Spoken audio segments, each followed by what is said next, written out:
Sportscast. My name is Scott Harrigan, and today we're going to go do a little something different. We're going to go off track. We have honored to have Nick Honor from West Coast Realty.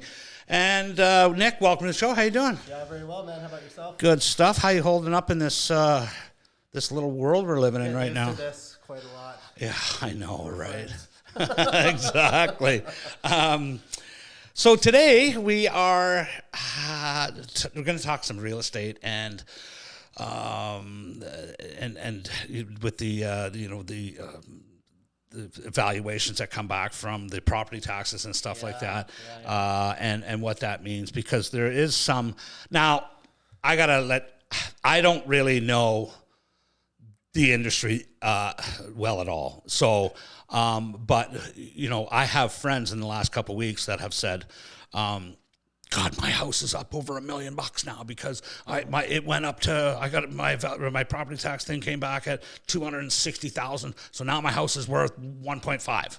Mm-hmm. Is that fair? No, yes and no. It's fair that everyone's assessment likely went up a lot this year. I think mine went up about 28%. Last place I just moved from, I think that one went up about 23%. So yeah, everyone's evaluations are certainly going through the roof. Does it mean that's what your property's worth? Not necessarily. And the reason I say that is those assessments, they're made of July the year prior. So you're getting a notice now in 2022, but that's what it was assessed at last year, 2021. Well, the market changes weekly right now. So whatever that says on paper from a year ago, it really doesn't stand water as to true, what we call market value today. Market value is really what someone's willing to sell a house for and pay for a house. And that changes all the time. Right. So if there's a comp on that street or something, like, okay, this is what they're used to selling. But, I mean, all that's out the window here in this town. Like, it's certainly on the South Island. All that, I mean, you got to just throw that out with the bathwater, don't you? Yep. Because, how many houses have you sold in the last, 5 years that you're asking, let's just round it off. You're asking $1 million and you get, 1.5 or something for it. Yeah. Or what, I don't know. But I'm sure it happens. Oh, sure. Yeah. So last year, you'd be hard-pressed to find any property that would be selling under list price. Really? There's list price, and then there's sale price. Sale price, as it stands now, is typically over what the asking price is. That seems to be fairly common. To give you an example, like right now, what's our population in Victoria? It's over 300,000. Oh, yeah. So if you actually... On the South Island. South Island, yeah. So if you look how many houses are actually for sale, not condos and townhomes, take away that, but houses, there's a few hundred. Right, okay.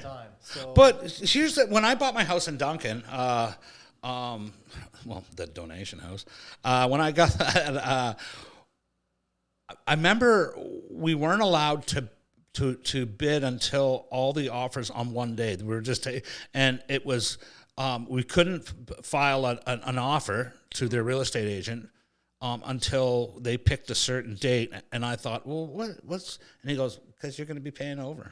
Yeah. Yeah, the house is 487 or 467, but I'm telling you right now, you'll be over 5 if you want it.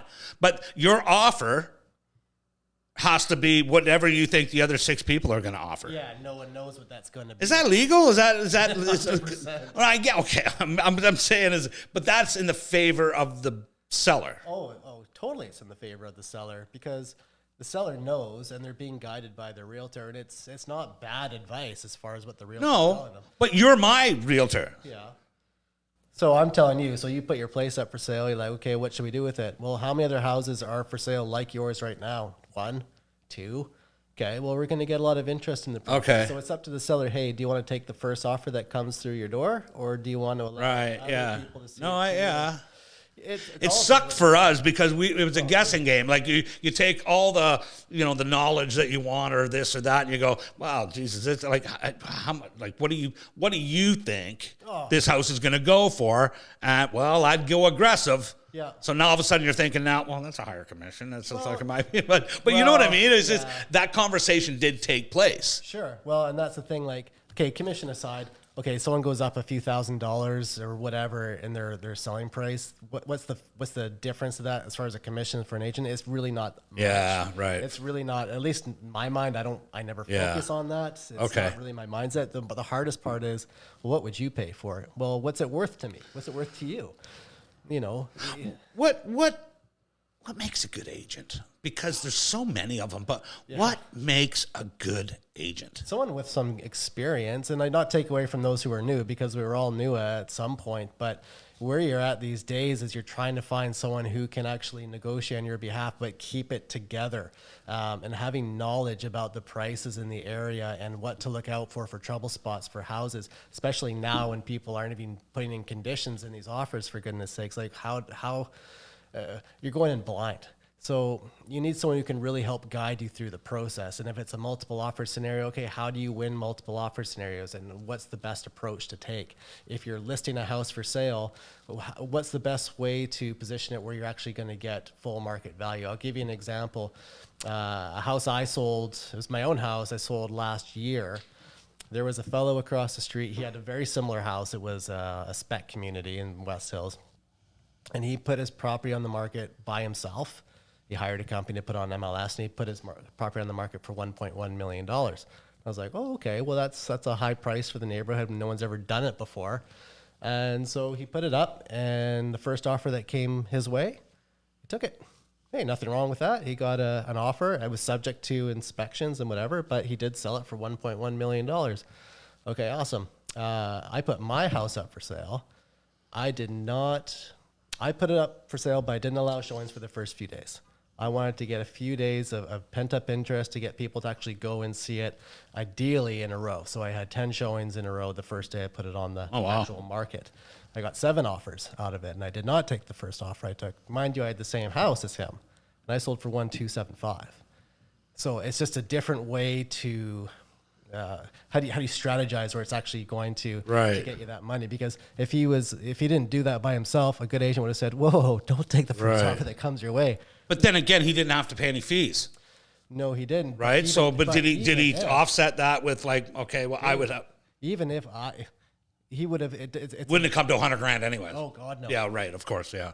It would have been pale in comparison. Even if he had a realtor, he still would have made more money at the end of the day. Okay. I get that. This is little things like that. Okay. So being that it's so competitive,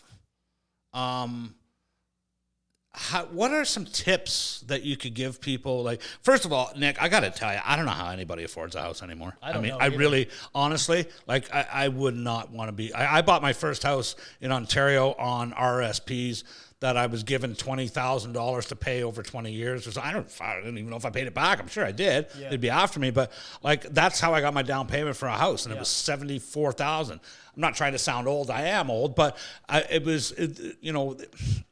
that's just a regular Joe working in a factory. I don't know how these people are. Do you know where the people are getting the money from these days? That's the question I get all the time: is who are these people and where are they coming from to get all this money? Because you can't even find a house in Victoria anymore under $800,000. Those days. Is it really that? Find a house. What's a condo? Well, a condo. I was looking today, so like we're out in Langford right now. Yeah.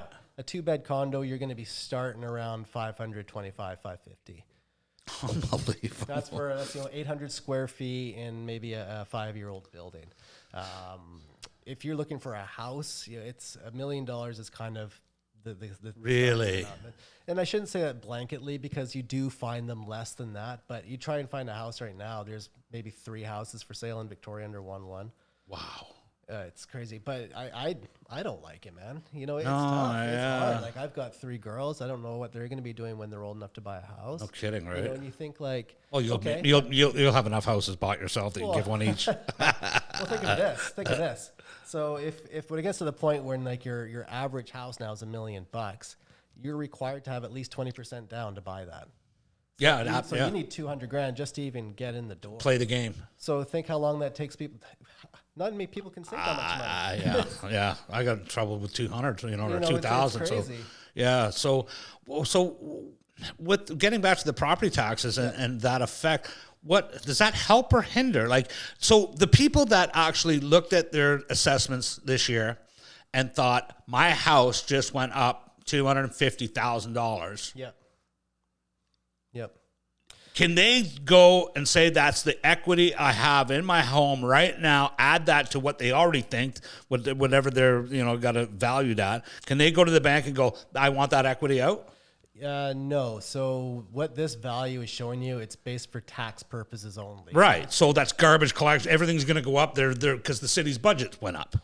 Well, yeah, it depends on the jurisdiction. If their budgets are going up, which, it's not surprising if they all do. That's just kind of par for the course these days. But isn't that what the property tax is?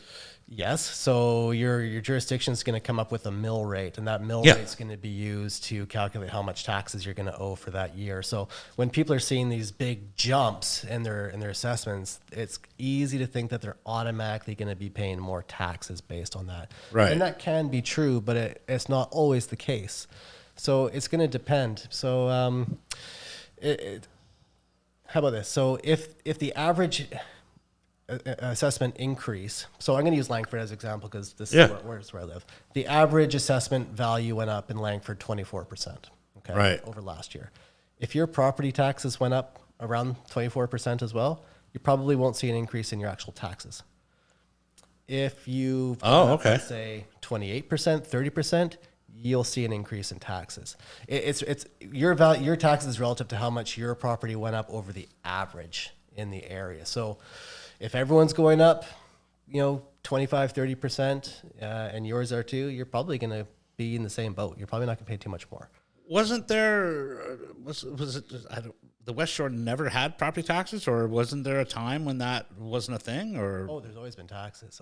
Sure. Yeah, but I thought he never raised them or something like that, or at one point, or no, man, I don't know. That sounds like folklore nowadays, doesn't it? I don't know. Well, Langford has a real advantage with our commerce and the big box stores here, which does keep taxes low in comparison to, say, View Royal, for example. Or Saanich. Yeah, our taxes are lower. In Colwood, too, our taxes are typically lower than Colwood. Right, we do have more big box stores here to help offset the cost. Yeah.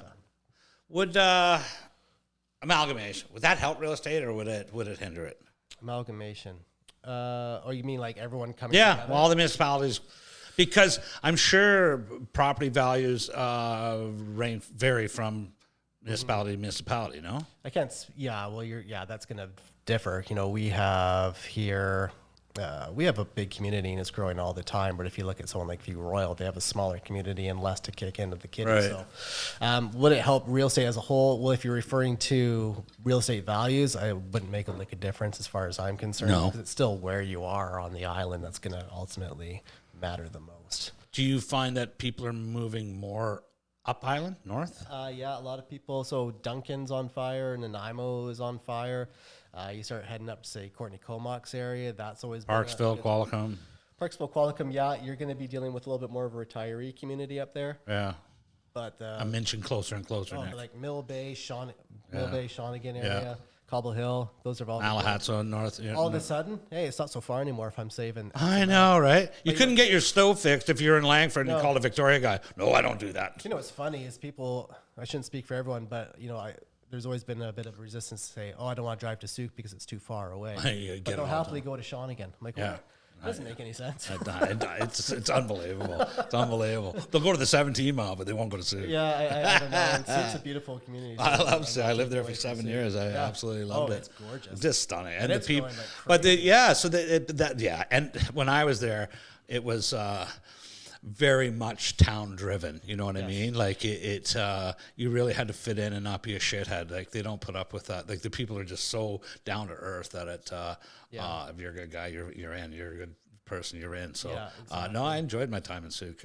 I'm in Yubo now, trying to fit in. Yubo's nice too. I like Yubo. Yeah. So far, so good, right? But I will tell you though that real quick is I've only been there. I don't even know, 3 weeks, and. I heard it's like 2:30 in the morning, and I heard what I thought was a baby crying. Like it was so like I was convinced it was a baby. Oh God. And I'm like, what the hell is going on here? And so I go, and it's getting increasingly louder and louder. Yeah. And I'm like, I'm calling the RCMP. Fuck, there's a baby crying, and I can't see. It's so dark on my street. Yeah. It was an elk, a baby elk.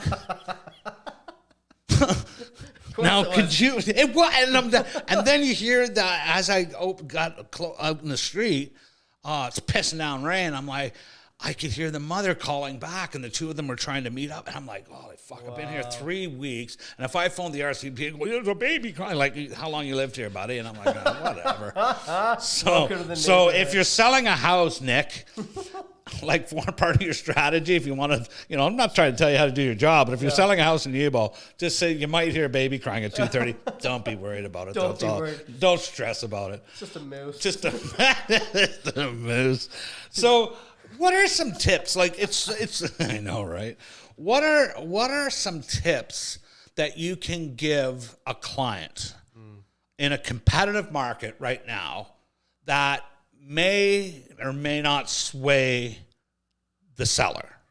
Okay, so first and foremost, you really need to get your finances in order first. Pre-approved. It's got to get done. It has to get done. But that's always kind of been that way, no? Yes, it has. Yes, it has. It should always have been the case to give you an idea of where you can actually shop for. And if your budget say 800,000, you might need to be looking at houses that are like 750. For example, if it's a high demand neighborhood. So have your finances in order first. If and ever possible, can you clear with your mortgage lender? Can you write an offer without the financing condition? That's a big scary one for a lot of people. Okay. And I don't blame them. Yeah, no, That's basically saying, here's my offer, financing's all good. Well, better make sure it's going to be all good. Right. So some mortgage brokers won't say, yeah, go ahead and do that unless you have some fallback in place, because there's always that risk.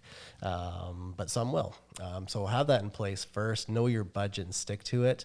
Next advice would be give yourself plenty of time. So if you see, it's not uncommon now, as you were saying, there was a delayed offer date for that house you purchased. Yeah. So a house comes up Monday. Offers would be looked at, say, Saturday. It's pretty common now that every house that comes up is going to have a specific offer date. My advice is go to that house as soon as you possibly can, because you might want to have someone come back with you another time. You might want to have an inspection done on that property. And I say that because in a normal market, you can write an offer conditional upon you getting a house inspection and being happy with it, for example. And if you don't like it, then the deal falls apart. Well, most offers coming in last year had no conditions attached to it. This means you write the offer, you accept it, it's done.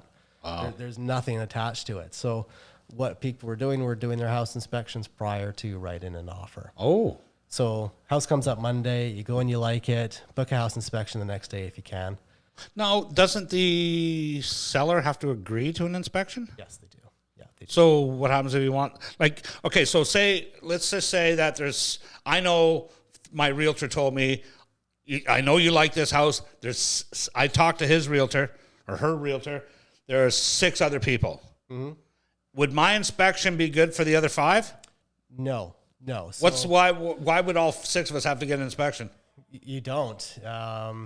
But you're not going to be you're paying for that inspection report. So if I'm a client, I'm looking at the house, I'm hiring, say, Pillar to Post to go inspect that property. Well, Pillar to Post isn't giving that report to every other buyer. I'm buying that report for me for my own purpose. So that seller would have to agree 6 times before I even put an offer in to open their house for an inspection. Yeah. But so what? Have you ever had an instance where the client you looked at a house, you liked it, mm-hmm. You were wanting to do an inspection probably. Yep. But I thought you had to get something approved first and then get the inspections. That's all changed now? No, so... But have you ever had a client go and visit the sellers without you, knocked on the door and worked something out? No. Okay. No. That wouldn't necessarily work, because if it was listed through the MLS system, that seller has an agreement to work with the listing agent. Right. A listing agent cannot represent a buyer and seller anymore. No, not represent, just kind of just say, hey, listen, I really like your house, and kind of recall them night or something, couple glasses of wine in. Or, it's that almost happened. I'm sure it does. That's why I asked. Like, I won't share names, but I had an No. experience last year where there was a property. It was going to be coming onto the market. It was a nice farmland property. And I had clients who knew the seller, and they did visit his house to go and check it out. And I'm sure it happens more than you think. Oh, more than they tell us. Yeah, exactly. And that's fun. All's fair, man. No, I get it. I get it. it. Is what it is. And then they were kind of thinking, maybe it's around like the 1.2 range. Like maybe we'll think about it. But they hummed and hawed for too long, and they couldn't make up their mind if they wanted to do it. So the seller ended up putting the place on the market. Right. My clients are like, you know what? Yeah, let's make a run for it. Right. Well, sorry, that place just sold for 1.5. You could have bought it for 1.2, and now it sold for 1.5. You got greedy It's there not or whatever. It's not the interest of the seller in this market to entertain something off market. Right. Why would you? Well, that's just it. Yeah. Well, okay. So getting back to these prices and stuff like that, Nick, do you think that when they, like a 30-year-old, been married a couple of years, starting to have a family, buy a $900,000 house, they would need what? How much down payment for that? Whatever, right? But it's more than I got.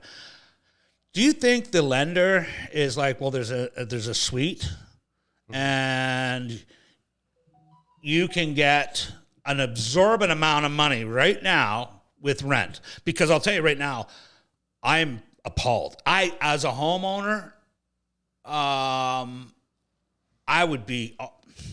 I get it. Try to get as much as you can, but you got to admit the rental property or the prices for rent right now are just way. It's not right. I know. It's greed. Correct.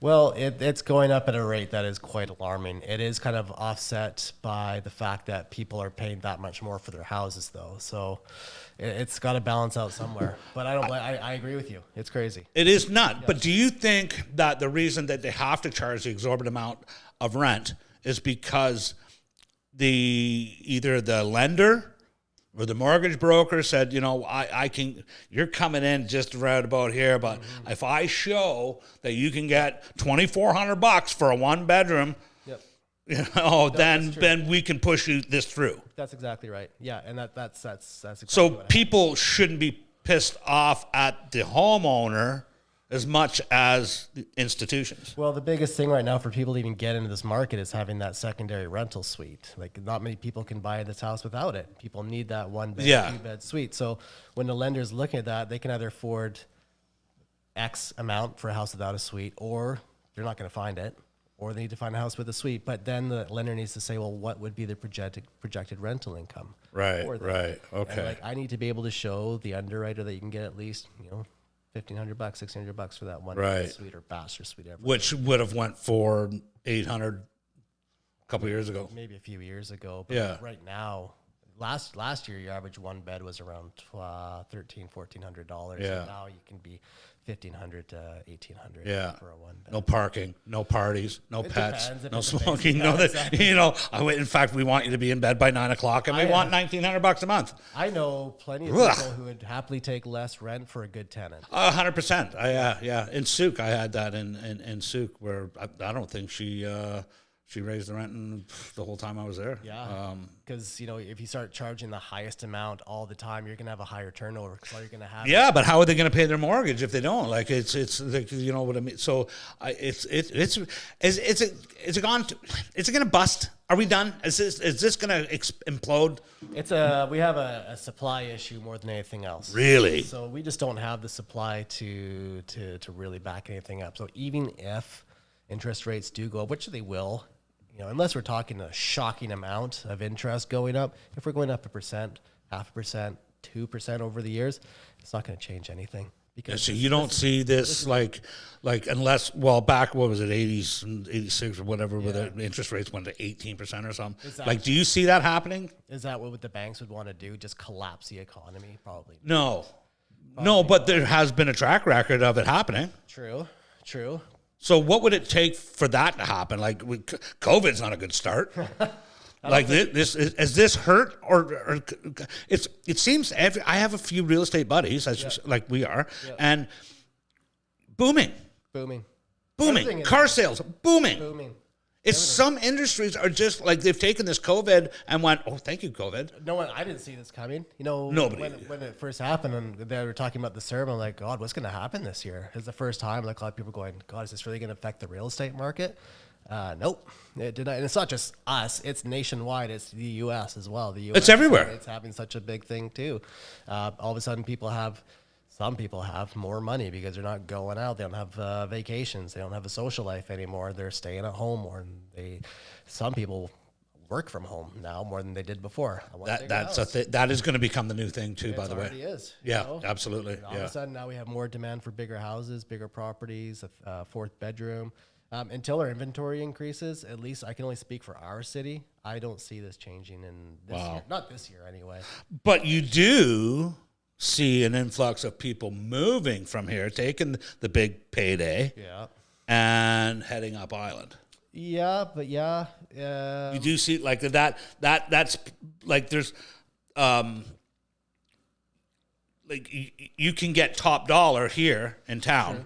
You got to buy back in, but if you do, like, why? So it doesn't make sense to sell your house on whatever street in Victoria and buy another house 2 streets over. That doesn't make sense. That's one of the that's actually one of the reasons why we don't have a lot of houses for sale is because no one wants to buy in this market. It's challenging. So it's like making a lateral move from here to another place here. Well, there's so many moving pieces to be able to do that. People are like, okay, selling the house is not the issue. It's finding a house. That's the issue. Right. So the average buyer last year, I would assuming they've written at least 3 or 5 offers before they finally got a house. Really? Because there's so many multiple offers. There's one multiple offer where I saw it was like 24 offers on one house. 24.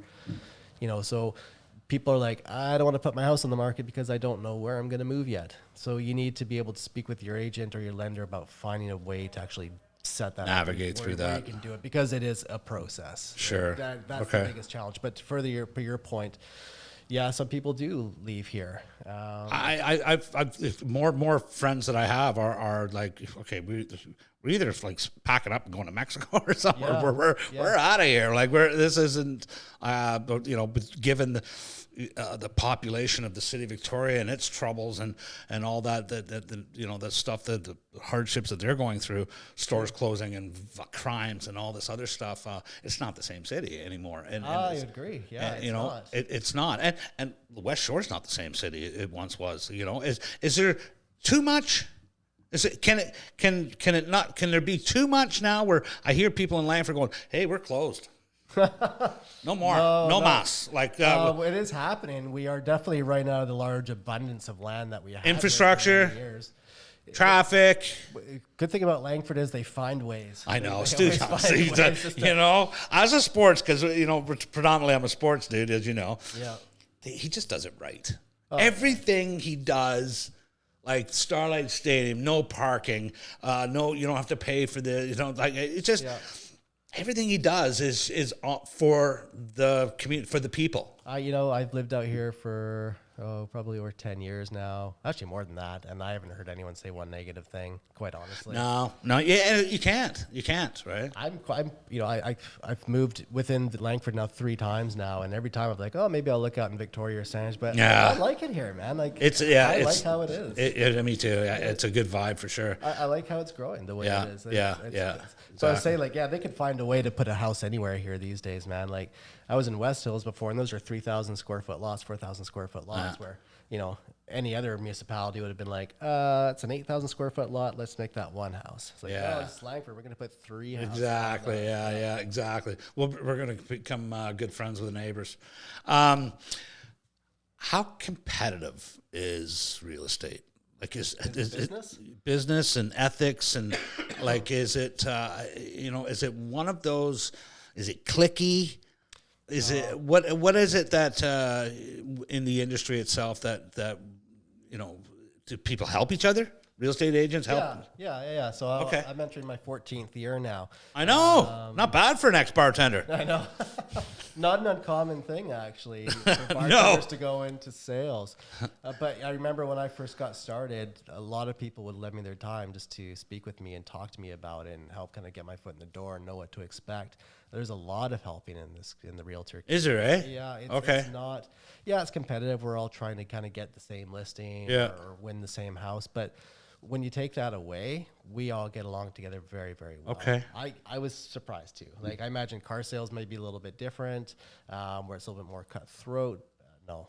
We're a good community. I can't remember the last count. I think last time I checked there was something like 1,250 realtors in Victoria. Really? It's an insane amount. Wow. I don't know how many do it full time, and I don't know how many are going to be leaving the business this year. I've had a few friends who said that's no, I'm getting out of it. I'm just not making the coin anymore. Well, but I told you how many houses are for sale. Yeah. You got everyone going after the same one. That's it. I heard last year a lot of people left the business. Yeah. Maybe they're close to retirement anyway, or quite honestly, the failure rate in the first 2 years is 70%. Hey, with the anniversary coming up with, and I just seen on Facebook, are women agents, because of the Boozy Act, did that put a fright into the industry? It made them more aware. Certainly made them more aware. Was there changes made? Like, do you have to do this, and this? So I got in right after Lindsay. Lindsay actually, if you look at my Facebook Messenger, we go back to talking about people trying to help you out. I was to meet with Lindsay, and she was going to sit down with me because she was already in real estate at the time, and she was going to sit down with me and talk to me about the business. So that very, very sad. So I can't speak about what happened directly after. No, and I don't. That's not where I was going with it. But what I can say, I didn't know the girl or anything like that. Well, she worked with me at the bar. Oh, no way! She was at Knockenback. Oh, no way! She was a server there for years. Oh, there you see, yeah. I wouldn't remember those days, Nick. Oh, fair enough, man. No, Jesus, But the way you mix drinks, how the hell am I supposed to remember?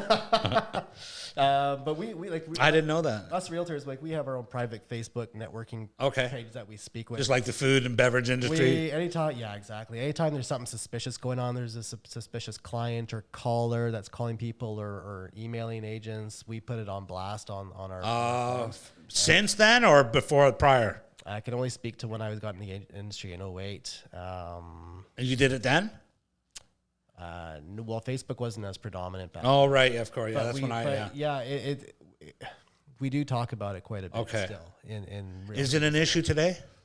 I think it's always going to be something of an issue. You can't leave it out of your mind. No. I mean, it's I always was under the impression that it was a very competitive market for agent to agent, and given Victoria itself and in the South Island being very cliquey, I'm not talking out of school here. Yeah. It's a cliquey town. Sure. Right? There's a lot of favor that if you did this and blah, blah, blah, you're a buddy of him, you're getting this. And money talks. Like, a lot of people love money here. Everybody loves money, but it's a huge attraction to, boast, I guess. I guess so. It's Victoria's cliquey. I don't know. It is cliquey. Sure, fair enough. But you guys all stick together. Like, that's doesn't shock me. I'm happy to hear it. Yeah. Of course, it's competitive though too. Everyone wants to win. Of course, everyone wants to win. Everyone's going for the same listing. I want to get it for sure. Yeah. But I'm not going to be a dick. No, exactly. Because I'm sure news travels fast through that just as well as there's a creepy guy if there's a shitty agent. Yeah. Yeah, but you got to be thinking though too. Most people here, or at least I work primarily by referral. Like, people refer me to their friends and family. So when your business is structured like that, you shouldn't say you don't have any competition. You're always going to have some, but your chances of being in competition with someone else is usually lower. So if you think of it that way, if you just think of whoever doesn't have an agent who's just primarily out there calling everyone, there's going to be competition. So. For sure. But I would say, sorry, Scott. No, that's good. If I was going to meet a stranger, I've never met them before, they called me up and say, hey, we wanted to come over and talk to me about my house. Maybe they're going to speak to two others. Maybe. Oh, I can guarantee you that if you're moving, especially from a community to community, that they've already looked into you or her. They didn't just pick you out of the phone book and go, he looks good. Yeah, that doesn't happen. Doesn't happen, right? So, they've done their work for sure. Yeah. Nick, what's the difference? Tell me the difference between Nick buying a house for a client, Nick selling the client's house. What's the two different agents there? Well, yeah, that the big thing is I coordinate timing the best if I possibly can, especially in this crazy market, but in any market. So if we're doing a buy and sell, the main thing first off is sell and how we actually position the property on the market. If it needs staging, cleaning up, repairs, how do we accurately price the property where we're not going to be asking too much for it, but not too little either, where we're still going to get the right action on it. And then how do we navigate all the offers that come into it? What's a good offer versus what's a bad offer? What are red flags to look out for? I'm always kind of looking out for problematic contracts that could land the seller in hot water or put them in a position where they might get the deal collapsed on them. So when it comes to a seller, my job is I treat it like my own house. I'm protecting the equity. That's my goal, is to protect the equity as much as possible while still being fair to the buyers out there. When it comes to the buy side, it's education on what they're actually buying, what to look out for in a house, neighborhood knowledge. Is this going to be a good property in 5 years from now? Because right now there's really not a whole lot. People are just kind of buying whatever they can. And quite honestly, the crappy houses are the ones that are going on there and they're getting top dollar. But I look at a house as resale. That's the first thing I look for when I look at a house with people. And people think, well, what do you think of this house? First I look is the location, obviously. That's always the number one rule. And then what's this place going to be worth in 5 years? I don't know, but is it going to be saleable in 5 years? Are people going to want that? So if the market does rebound, are we going to be in a good position where we could expect some reasonable growth? And is this going to be a desirable property, as opposed to, some crappy house where, the market gets flooded 5 years from now, no one's going to want it because it's not a good property. Okay, because I've had a couple of experiences in my life where I found the real estate agent too pushy. He didn't care for my needs at all, or our needs at the time. Well, you can just, it's but it's not for me. This house. I don't like that approach. No, it's like you just want the sale. It's when it's obvious, it's too obvious. Commission breath, and commission breath. It's terrible. I love it. Commission breath. You can't.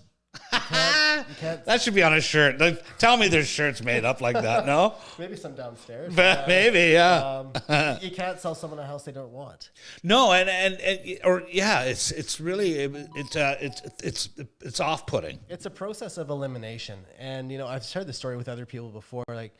I've worked with buyers for a year, 2 years plus. We've looked at some people one house, some people we've looked at 50 houses. You're gonna know when you like it when you see it, and there's nothing I can say or do that's going to make you want to buy it. Right. The only caveat is if sometimes you just know people are just nervous about taking the next step. Yeah, and I get that. I'm the same way too. I overanalyze things to death, and it's hard for me to make a decision. So sometimes there's that window where they might just need a gentle nudge to kind of help them along a little bit. A nudge, not a push. But that's a far difference to be like, hey, can you see yourself living in this house? Yeah. But then so I mean, let's talk about that. Like good clients, bad clients, good sellers, bad sellers. It's there's nothing worse either than showing 15 houses and you can't pull the trigger or change your mind. We're not going to buy. It happens. I'm sure it happens, but how much would you have a house on Lamson Street? Yeah. And you get the listing, it goes for 90 days? Yeah. Do they do that anymore? Yeah. Okay. Out of Nick Honor's pocket budget, how much would it cost you marketing that house? Next to nothing, I would think, because that house isn't going to last 3 months. That's gone in 4 days. No? Fair. Yeah, I guess it would be, but I treat everything the same way. So whether it's going to sell in a day or two, it doesn't matter. I'm still going to do the same full approach. So we're still doing high-res photos. We're still doing a virtual tour walkthrough. We're still doing the proper floor plans. We're still doing all of that. You still have to, because you would think. I choose to. Okay, fair dues. I think it's okay. I think it's, you don't know where that buyer's going to come from. No, that's true. I've had a lot of people buy a house sight unseen. They might come from listening to this. They might come from listening to this podcast. Yeah, you never know. But those old virtual tours where you can actually walk through the property on your computer. Yeah, you don't need it, but what if that buyer is in Ontario or Alberta, and that walkthrough is what's made them true that. Yeah, so I treat it all the same. As far as the cost, it could be like $1,500, could be a couple grand. It really depends on how much you want to go at it with. So let's just say that a house is for sale, and before it hits the market, MLS or whatever, you must know other agents. If you're that connected through texting and other things, you must know that agent has a client that wants this, and do you want this before it hits the market? Again, it would be a conversation I would have with the seller and let them decide. So Okay. I would share with them, hey, just so you know, I do know people who would want this. You're right. 100%. That I can't make that decision for them. No, of course what not. I would say is, But you're helping. That is helping the client. A fast sale, like let's get out of there, or a faster. hey, do you want to just have a private showing with this person because maybe we could just Right. do this long? Not everyone wants to put their house on the market. Not everyone wants. Is a that ton of people something walking that's through their house. ethical? As long as you let the client decide. What about other realtors? You don't have to tell them nothing. No. Okay, I didn't know. Yeah, just No. So if you Okay. say, like, if you have a place and hey Scott, I know someone I think that'd be a great fit for this house. right. Did you want them to come Okay. take a look at it? I must warn you though, as we said earlier, you might stand a better chance of making a higher sale if you put Right, it on the okay. open market and let more people see it, or Right. maybe you can figure something out here. Like what's more important to you, timing or money? How important is it to disclose everything? Oh, Like, I mean, ultra important. it's got to be, right? Because that can come back and bite you. Where the saying is, disclosure shall set you free. I disclose till I'm blue in the face. You can't disclose enough as far as I'm concerned. Okay. Because disclosure is what's going to come back and bite you in the ass and have you sued. Right. How do you deal with a client who thinks his home is worth $300,000 more than what it actually is? Like you've got the listing, Yeah. you've agreed, you've got your 6 months or 90 days, whatever it is. And before you get that listing of 90 days, is there a price worked out before that? You're like, Yes. okay. So have you ever been in a situation where you go, I can't take this listing because your price point is just way off? That's a fair comment and a fair question. At a different time, yes, totally. Your job is to really educate the seller on the potential value. I don't know at the end of the day what's ultimately going to sell for. No one really does. No, but it's not 300,000 more. Well, it's like, hey, here's my house. It's probably worth about $1 million. We want to ask 1.5, 1.3. You might be a little on the high side there. You have to make that decision on what is the motivation of the seller. Are they just testing the market just to see, hey, if I get that price, great. If it doesn't, then I'm not interested. Yeah, you might need to evaluate if you want to invest the money into marketing that property or not. Well, that's what, yeah. So, and is it like, do realtors take listings just for the sake of taking listings? Yeah. Oh, all the time. All the time. Does that drive you nuts? Well, it's a set. Make it harder for you? It's some agents, that's the way they do it. They'll say, More the merrier. One will hit. let's list high, and they'll appease the seller and say, well, let's list at that, even though we know it's overpriced. But But then the seller gets mad at the realtor for not selling it at that price. you need to be. I'm very straight up with people. Like, we got to be on the same level. Here's what I honestly think it's worth. I don't know what it's going to sell for at the end of the day. Could be more, could be less. But here's a good gut check of where I think Right. it could be. If you want to go for X, if there's actually motivation there to actually sell it, we're not just testing the market and wasting time. Well, we could try it. Why we could, we'll give it a few weeks and see where the response is. But Right. there needs to be an understanding, like, hey, after a few weeks, maybe we need to really evaluate. Especially in this market. If it's still on there in 2 weeks, something's not right. Something's not right. And Yeah. there are though who do that. Yeah. But yes, to further your point, going back to the competitive market.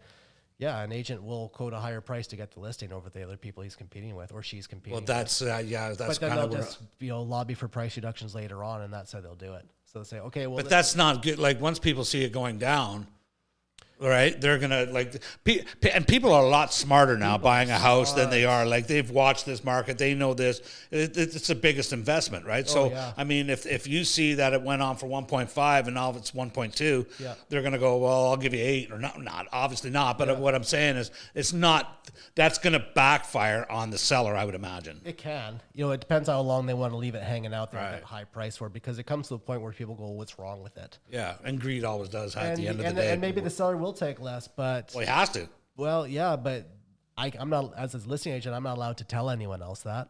I can't tell. No, the buyer, no, you know no, what I mean, no. too, so the No, but you buyer- don't have to because it's like a sore thumb. Yeah. Stevie Wonder can see that. The mark, Yeah. like, you know what I mean? It's like, But buyers might go either A, what's wrong with it, or B, why should I even bother waste my time? right. And they won't even go to see it. So just asking more Or lowball. doesn't mean you're going to get more. No, I don't know. Sometimes less is more, right? So, but it depends on if you really want to sell. Like, how many people put stuff on the market that really it's not in? They're just gauging at that point. Yeah, exactly. The speculators. That's what it is. Yeah. Not Let's take a shot at 1.8. Let's see what happens, right? Hey, if Let's roll the dice on I this spoke one. with a gentleman a few weeks ago, and that's exactly what it was. He's like, Nick, I'll be honest with you. I put my place on the market last year. It didn't sell because I didn't get the price I wanted, and that was the only reason I was going to try it. And he was honest with me. Did you take the listing? We'll see what happens this year. Speak after Christmas. Right, fair dues. But it would depend. Yeah, okay. I don't want to waste What people's about, time no, and your own. So is it a market today, and it's being competitive, that you have 6, 7 on the go at the same time? Or is this a 1 by 1 by 1 now?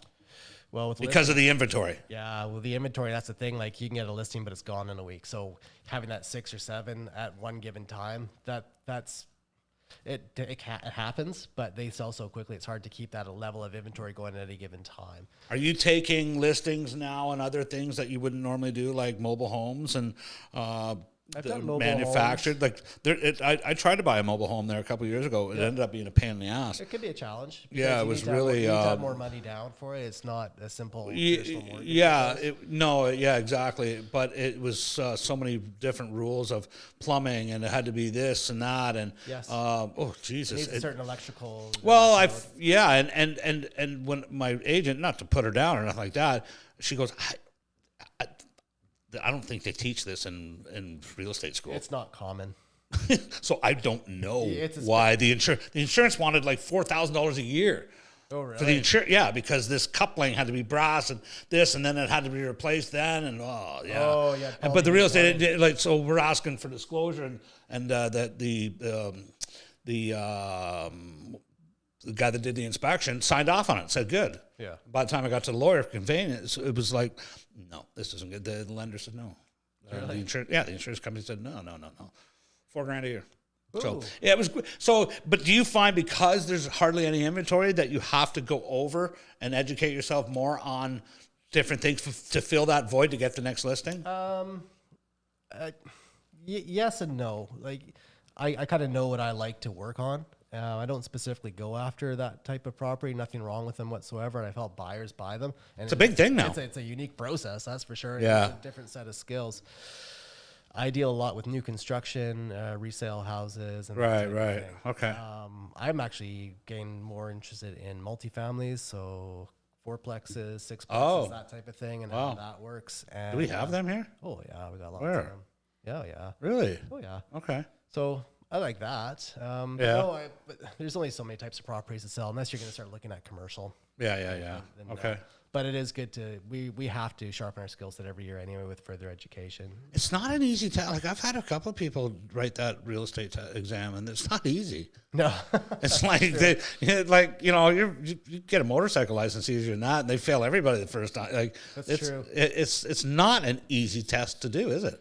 no, that's actually not. No. It's a long, laborious test, and it's not so much what the question is; it's how they're phrasing the question because they're purposely trying to trick you. So you have to read the questions out loud to yourself a number of times. Does a mortgage broker need a real estate license?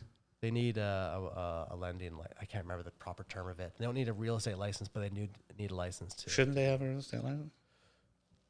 Not to piss off the mortgage There are brokers out there. there are some agents who do mortgages as well. Could be a bit of a conflict of interest though. Oh, is it? Yeah, I think so. Hey, do you remember a movie? I just watched this movie the other night too, knowing you were going to come on.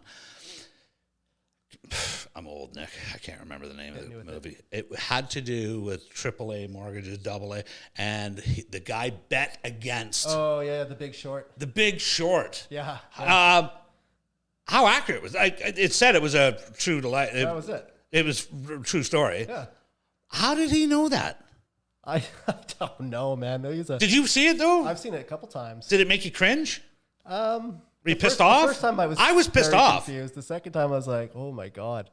But yeah, I guess so, because people didn't know what they were buying. They didn't know what type of bonds. Strippers in Vegas had like 7 houses because of the mortgage. They were getting 7 houses. I know. Well, Nothing against strippers in Vegas, mind you, but so that's why I started real estate. Was '08 when everything just collapsed. And right. tanked, and I didn't. But did that happen here because of that? No. Well, I don't know if that was. I don't think that was the reason for here. The U.S. real estate market collapse. Ours felt the brunt of it too. I think just due to the whole global thing. How much did Buddy make? It was in the billions, wasn't it? Billions. Yeah, it was a top. Because he bet against the bank, which has never been done. Yeah, they were going after him to stop what he was doing, and he was not listening whatsoever. Saw it coming. Man, that was crazy. But what how do we expose somebody? Like it's almost embarrassing. Like I was rooting for him. Yeah. And then I'm like, oh, you prick. And then, you know what I mean? But at the end of the day, he's not the bad guy, but he certainly... Oh yeah, he told them. He did tell him, he tried but to warn people. Yeah, I get it, but at the cost of it cost a lot of people lives. Like they went back and foreclosed on how many? Like, but it's not his fault. The market collapsed. No, but he didn't help it. He profited from it though. That's did he ever? Yeah, well, yeah, exactly. Like, well, it's like you go with the track if you have an inside knowledge of what the outcome could potentially be. Chances are you're going to leverage that. You know who's going to win the fight or whoever. What about international people coming here to buy houses? That's tougher now because now is it like if they put rules in place that? Yeah. Okay. Yeah. So now there's a foreign buyers tax, which is the foreign buyers tax in addition to regular property transfer tax, which everyone has to pay anyway. Right. A foreigner would need to pay an additional 20% tax on the purchase price of a house. Okay. In conjunction with That's nothing to sneeze at. You know? No. Like for $1 million house, that's another $200,000 right. to pay for that property now. Why is it that you buy a house that was built in the 60s and you're the 9th owner? Why do you have to pay that property transfer tax? Yeah, who gets this transfer tax? The BC government gets that. Tricks. Alberta doesn't do it. No, it should be illegal. No, it's been paid. Yeah. No? I know. Well, I think it was designed, now I could be totally wrong, but... For the war. No, I thought I read that it was designed at one point to cool the market at one point. So you had to pay... Oh, that worked? No, it didn't work at all. They just paid more. Well, that worked, didn't it? But what's the rule behind that is if you're a first-time home buyer or new construction, you don't pay? Well... No? Good luck on that one. You know, really? Well, with the first-time buyer, you get to skate by it, but the property I think it needs to be within, what is it at now? I think up to $525,000. So if you can find a place under $525,000, then sure, yeah, then you don't need to pay that. Okay, but what about like putting it in your kid's name? No. You have to be. Is there a certain age you can avoid property transfer tax? Like I said, if you can find a property that's under $525,000, which good luck, unless you're buying a condo, then that applies. Yeah, that applies. Or new construction, but it has to be, what are we at? It's like under 750 or between 775. Okay. Do you have to be a certain age to have a house and title and deed? No.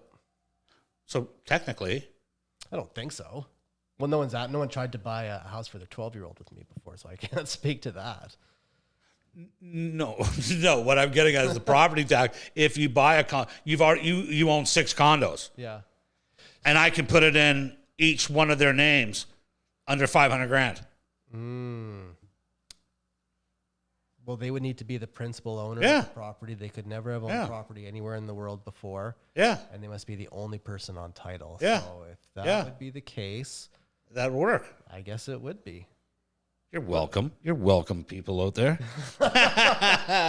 Hey, thinker. Yeah. Now you just have to have the punishment of 5 kids. That's all. Yeah, exactly. That's like, and who would want that? Who would? No. Nick, honor. It has been an honor. Yeah, thank you very much. So let's just recap real quick that market's not going to crash. We're not going to go to no 18% bank rate, interest rate. I can't predict the future, but all right. I don't see any changes happening this year.